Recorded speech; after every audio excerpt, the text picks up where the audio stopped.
Hello students, constitutional law की आज की क्लास में हम बात करेंगे आर्टिकल 32 की। राइट टू कॉन्स्टिट्यूशनल रेमेडीज, संवैधानिक उपचारों का अधिकार। आर्टिकल 32 बहुत इंपॉर्टेंट राइट, फंडामेंटल राइट है और ये दो काम एक साथ करता है। पहला तो ये सेफगार्ड है सभी फंडामेंटल राइट्स का। जो फंडामेंटल राइट्स पार्ट 3 में हमें प्रोवाइड करवाए गए हैं, उन फंडामेंटल राइट्स का सेफगार्ड कौन माना जाता है? आर्टिकल 32। ये उन सभी की सुरक्षा के लिए उपबंध करता है। दूसरा, ये खुद भी अपने आप में एक फंडामेंटल राइट है और सुप्रीम कोर्ट ने कई केसेस में इसे कहा है it is a part of basic structure. यह है मूल अधिकार का ये एक हिस्सा है। इट मीन्स आर्टिकल 32 में संशोधन द्वारा भी कोई बदलाव नहीं किया जा सकता या इसे हटाया नहीं जा सकता। आर्टिकल 32 को डिमोलिश नहीं किया जा सकता। क्यों? क्योंकि ये मूल ढांचे का ही एक भाग है। इस तरह से आर्टिकल 22 जिधर एक तरफ सेफगार्ड की भूमिका निभाता है, हमारे सभी पार्टी जो भी फंडामेंटल राइट्स हमें दे रखे हैं पार्ट 3 में, आर्टिकल 12 से लेकर 35, उन सभी फंडामेंटल राइट्स को प्रोटेक्ट करता है। साथ के साथ ये खुद भी एक फंडामेंटल राइट है। क्योंकि आर्टिकल जो फंडामेंटल राइट्स है वो कहां से कहां तक है? 12 से लेकर 35 कंसिस्ट करता है और आर्टिकल 32 उसी में इंक्लूड है और ये खुद अपने आप में भी एक फंडामेंटल राइट है। साथ ही ये सभी फंडामेंटल राइट्स का प्रोटेक्टर भी है। क्लियर? एक बात। दूसरी बात, ये जो है इसे संशोधन द्वारा भी डिमोलिश नहीं किया जा सकता क्योंकि सुप्रीम कोर्ट ने भी इसे पार्ट ऑफ बेसिक स्ट्रक्चर माना है, मूल ढांचे का ही एक भाग माना है। इसी नजरिए से आर्टिकल 32 बहुत इंपॉर्टेंट हो जाता है। अब हम लोग बात करते हैं आर्टिकल 32 की लैंग्वेज के बारे में। आर्टिकल 32 में आपके 4 क्लोजेस दे रखे हैं। आर्टिकल 32 बात करता है राइट टू कॉन्स्टिट्यूशनल रेमेडीज के रिगार्डिंग। फर्स्ट ये कहता है right to enforcement of the fundamental rights. First clause में ये बात करता है कि प्रत्येक व्यक्ति को, ये सभी व्यक्तियों की बात करता है, भारत में रहने वाले सभी व्यक्तियों की, है ना, उस प्रत्येक व्यक्तियों को जिनका की कोई मूल अधिकार है, वो उस मूल अधिकार को एनफोर्स करवाने के लिए सुप्रीम कोर्ट में याचिका दायर कर सकते हैं, सुप्रीम कोर्ट में जा सकते हैं। तो यहाँ पर जो right to enforcement of the fundamental rights है, तो अपने फंडामेंटल राइट्स को एनफोर्स करवाने के लिए, परिवर्तन करवाने के लिए कहाँ जाया जा सकता है? सुप्रीम कोर्ट में। आर्टिकल 32 सुप्रीम कोर्ट की बात करता है कि आप अपने फंडामेंटल राइट्स यानी कि पार्ट 3 में जो आपको राइट्स दे रखे हैं उनको एनफोर्सेबल करवाने के लिए आप सुप्रीम कोर्ट जा सकते हैं। यहाँ दूसरी बात ये करता है कि Supreme Court shall have power to issue directions, orders and writs. First में तो ये उन पर्संस को राइट दे रहा है जिनको कि पार्ट 3 में दिए गए फंडामेंटल राइट्स का जिनका उल्लंघन हो गया, और वो कहाँ जाएंगे? Supreme court. अब जैसे ही वो सुप्रीम कोर्ट जाएंगे तो सुप्रीम कोर्ट क्या करेगी? सुप्रीम कोर्ट क्या कर सकती है? डायरेक्शंस जारी कर सकती है, ऑर्डर्स जारी कर सकती है, रिट्स इशू कर सकती है। ये तीनों काम सुप्रीम कोर्ट कर सकती है। तो यहाँ आर्टिकल 32 के क्लोज 2 में सुप्रीम कोर्ट की इन पावर्स के बारे में बात की है कि आर्टिकल 32 के तहत सुप्रीम कोर्ट को पावर है कि उसके पास अगर कोई पर्सन आता है अपने फंडामेंटल राइट्स को एनफोर्स करवाने के लिए, तो वो सुप्रीम कोर्ट उस एनफोर्समेंट के लिए डायरेक्शंस भी दे सकती है, ऑर्डर्स भी दे सकती है, रिट्स भी इशू कर सकती है। अब मेनली हम लोग रिट्स की जो बात करते हैं तो 5 प्रकार के रिट्स इशू कर सकती है इसमें supreme court: habeas corpus, mandamus, certiorari, prohibition writ and quo warranto. ये पांचों जो रिट है या याचिका है, जिन्हें हमें लेख भी जिन्हें हम कहते हैं, ये सुप्रीम कोर्ट द्वारा जारी किए जा सकते हैं, जिनके बारे में हम अभी आगे स्टडी करेंगे। फिर हम बात करते हैं आर्टिकल 32 के 3rd क्लोज की, जो बात करता है पावर ऑफ पार्लियामेंट्री, संसद के अधिकार की। ये जो क्लोज 3rd है, ये संसद को अधिकार देता है कि सुप्रीम कोर्ट के इन पावर्स को डिमोलिश किए बिना या इनका हनन किए बिना पार्लियामेंट इन रिट्स को इशू करने का राइट्स जो है वो किसी अन्य कोर्ट्स को या अधीनस्थ न्यायालयों को भी दे सकती है। मतलब जो भी रिट को इशू करने का अधिकार एक तो यहाँ पर सुप्रीम कोर्ट को दे दिया इन्होंने क्लोज 2 में, और ऐसा ही अधिकार पार्लियामेंट यदि जरूरी समझती है तो किसी और अधीनस्थ न्यायालय को भी दे सकती है। जैसे कि फॉर एग्जांपल आर्टिकल 226 के तहत हाई कोर्ट्स को भी रिट इशू करने का अधिकार है। आर्टिकल 32 के तहत जहां मूल अधिकारों का हनन होने पर मूल अधिकारों के एनफोर्समेंट के लिए व्यक्ति सुप्रीम कोर्ट का दरवाजा खटखटा सकता है, वहीं आर्टिकल 26 के तहत जो इंजर्ड पर्सन है वो कहां जा सकता है? हाई कोर्ट्स में भी जा सकता है। एक बात ये, लेकिन मेनली अंतर अगर डिफरेंस अगर हम इन दोनों में देखें, सुप्रीम फिर ये देखें कि भैया फिर तो सुप्रीम कोर्ट और हाई कोर्ट के मामले में यहाँ सेम हो गया, लेकिन फिर भी इनमें बेसिकली अंतर ये है कि सुप्रीम कोर्ट जो है वो आर्टिकल 32 के तहत जा सकता है और सुप्रीम कोर्ट केवल फंडामेंटल राइट्स को एनफोर्स करने के लिए रिट्स इशू कर सकता है, जबकि हाई कोर्ट आर्टिकल 226 के तहत फंडामेंटल राइट्स और लीगल राइट्स दोनों को एनफोर्सेबल करने के लिए रिट इशू कर सकता है। एक चीज तो ये हो गई। दूसरी बात, आर्टिकल 32 अपने आप में ही एक फंडामेंटल राइट है जो पार्ट 3 में कंसिस्ट है, जबकि आर्टिकल 226 फंडामेंटल राइट नहीं है। ठीक है, एक इंपॉर्टेंट बात ये। अगली इंपॉर्टेंट बात ये भी यहाँ ध्यान रखने लायक है कि जरूरी नहीं है कि आप जो है पहले हाई कोर्ट जाए फिर आप सुप्रीम कोर्ट जाए, ये कोई प्रोसीजर नहीं है। नॉर्मली जैसे प्रोसीजर होता है वैसा प्रोसीजर नहीं है कि आप पहले हाई कोर्ट में जाएंगे फिर आप सुप्रीम कोर्ट में जाएंगे। आप डायरेक्टली सुप्रीम कोर्ट में भी जा सकते हैं फंडामेंटल राइट्स के एनफोर्समेंट के लिए। बस आपको रीजन बताना होगा कि आप हाई कोर्ट में क्यों नहीं गए, आपने हाई कोर्ट में क्यों नहीं अप्लाई किया। ठीक है, तो इस तरह से आर्टिकल 32 और 226 दोनों जगह हम रिट्स के बारे में बात करते हैं। फिर बात आती है क्लोज फोर्थ की, तो ये बताता है कि this article shall not be suspended except provided by the constitutional provisions.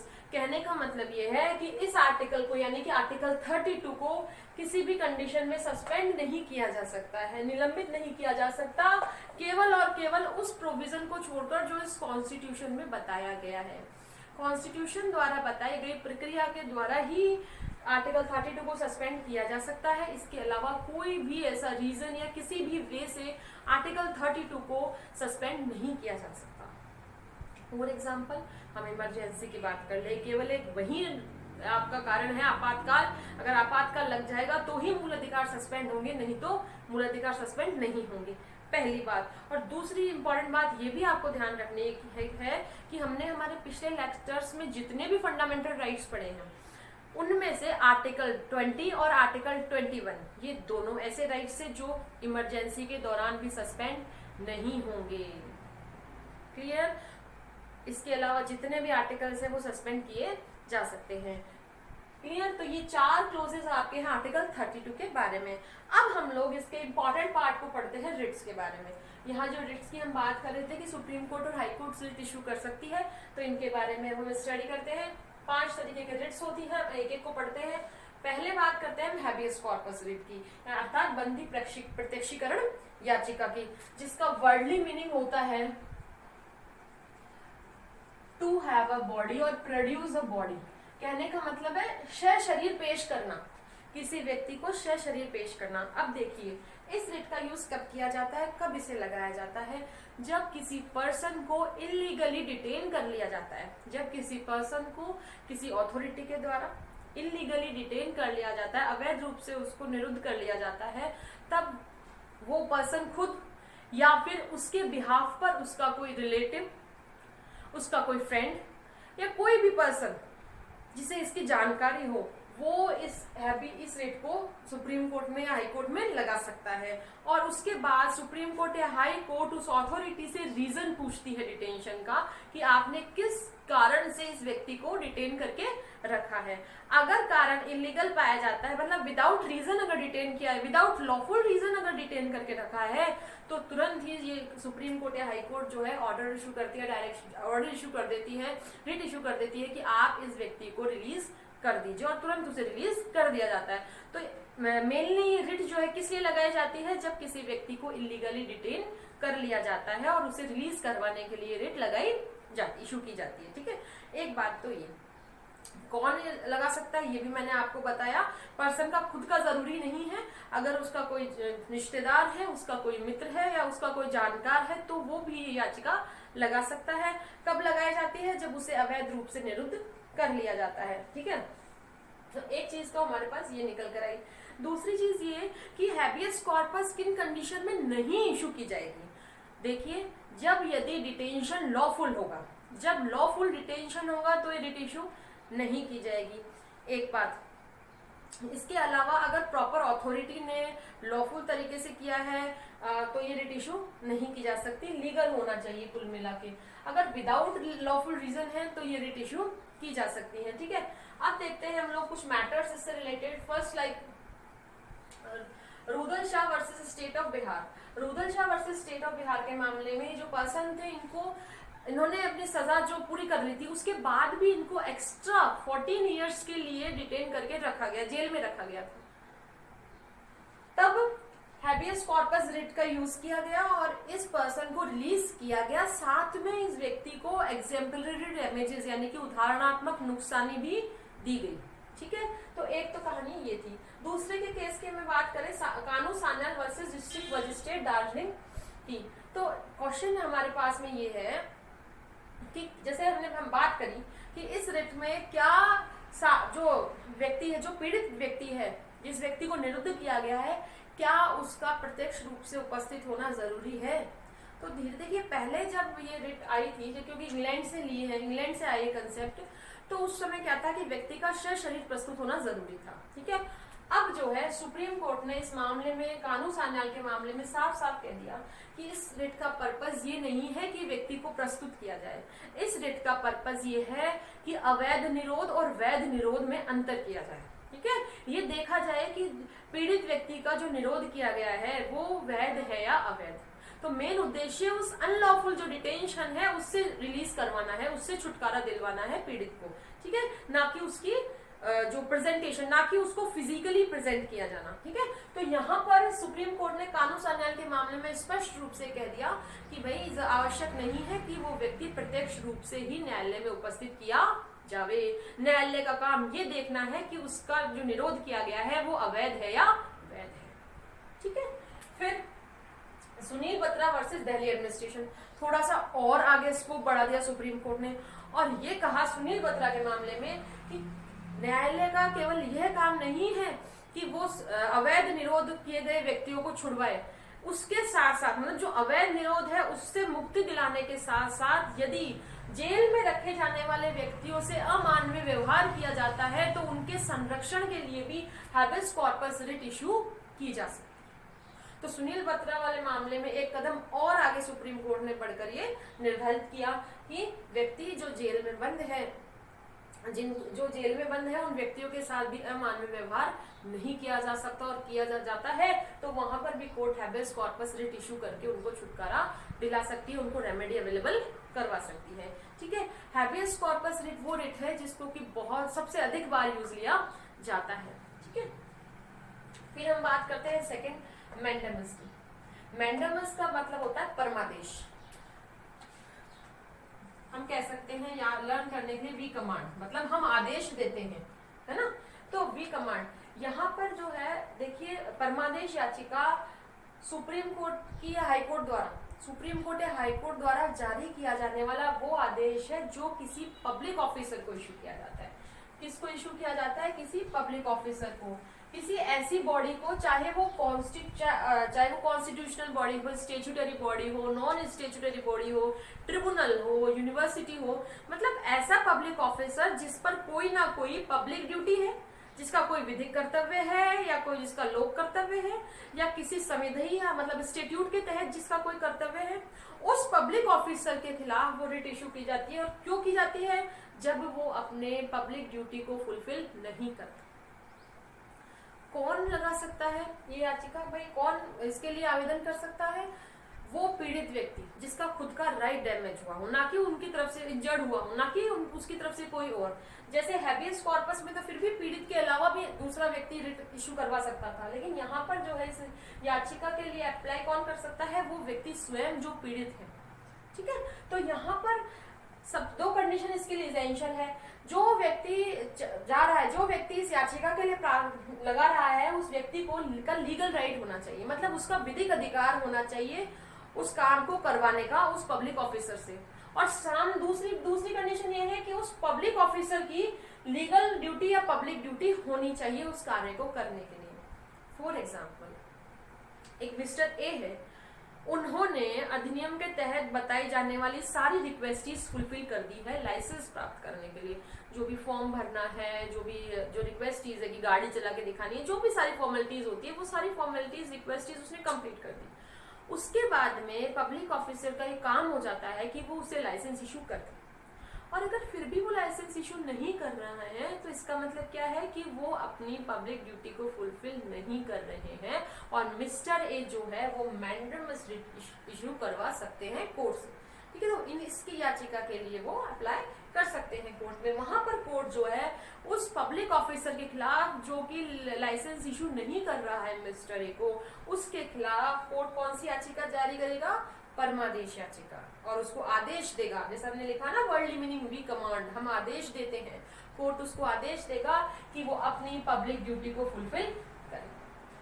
ठीक है, हमने ये भी देखा कि ये कब ये की जाएगी, कंडीशन देख ली, कौन करेगा ये देख ली कि सेल्फ, जो इंजर्ड पर्सन होगा वो सेल्फ खुद करेगा, कोई अन्य नहीं। हमने ये कंडीशन भी देख ली कि कब अप्लाई करेंगे हम, कि लीगल राइट होगा हमारा और सामने वाले की लीगल या पब्लिक ड्यूटी होगी।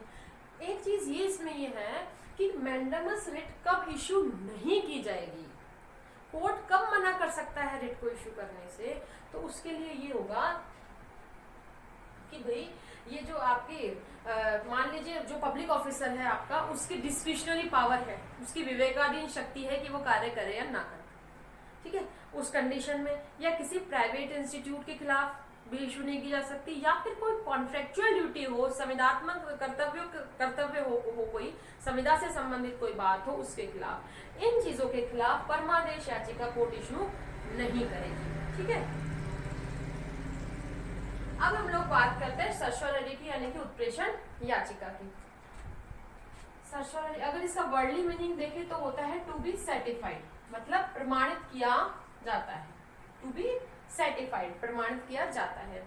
सर्सोररी रिट जो होती है वो जो आपकी हायर कोर्ट्स होती है, यानी कि सुप्रीम कोर्ट और हाई कोर्ट, अपनी निचली अदालतों के अगेंस्ट को इशू करती है। ये कहती है कि भाई जिस मामले में अगर आपने कोई डिसीजन लिया है वो डिसीजन इलीगल है। अब वो इलीगल कैसे है?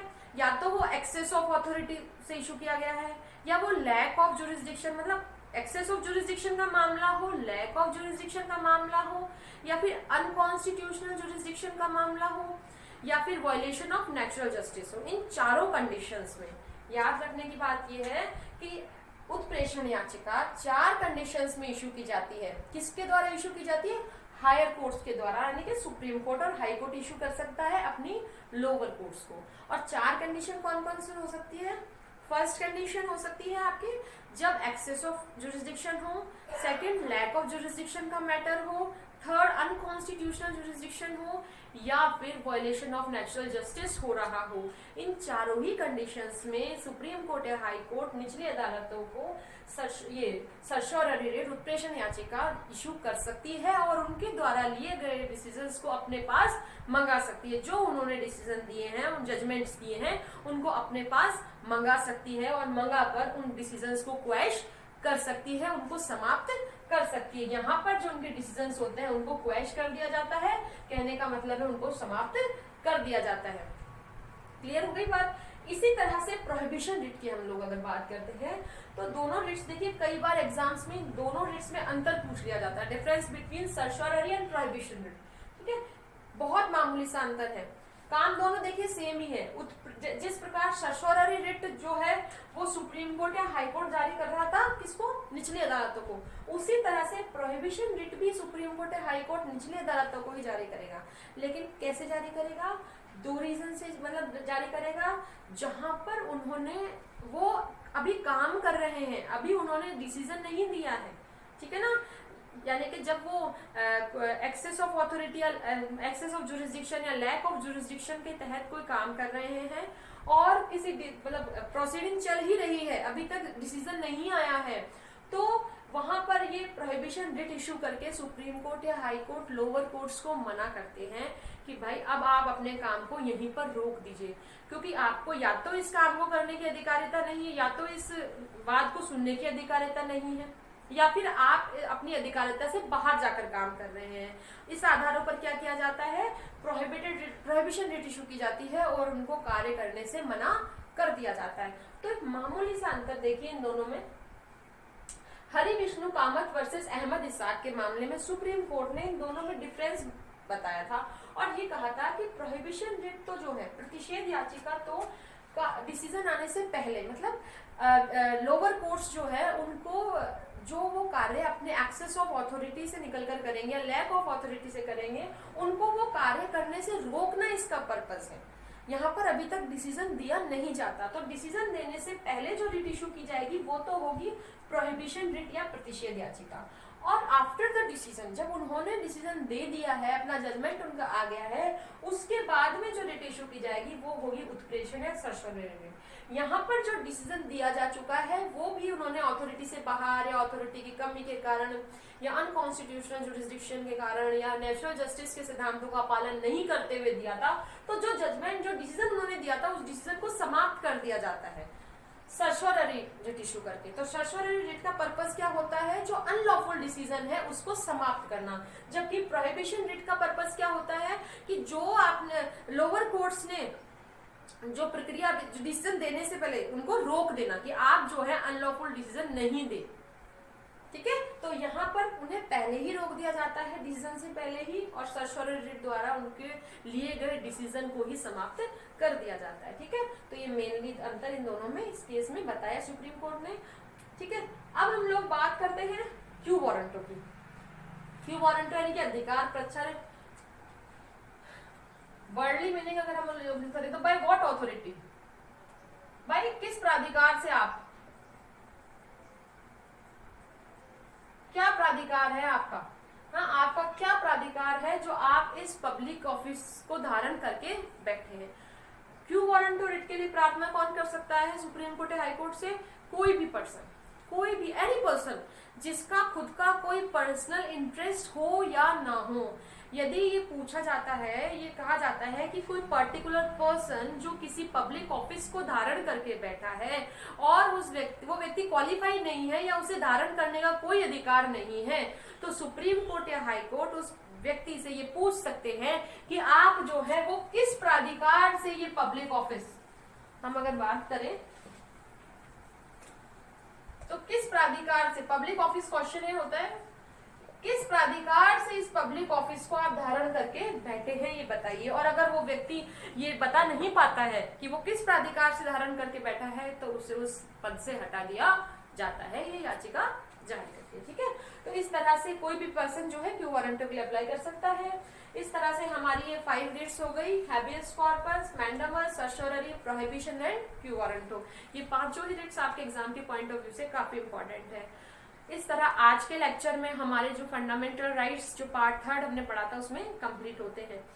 नेक्स्ट लेक्चर में हम लोग पार्ट 4 की बात करेंगे। तब तक के लिए stay home, stay safe. Thank you all of you.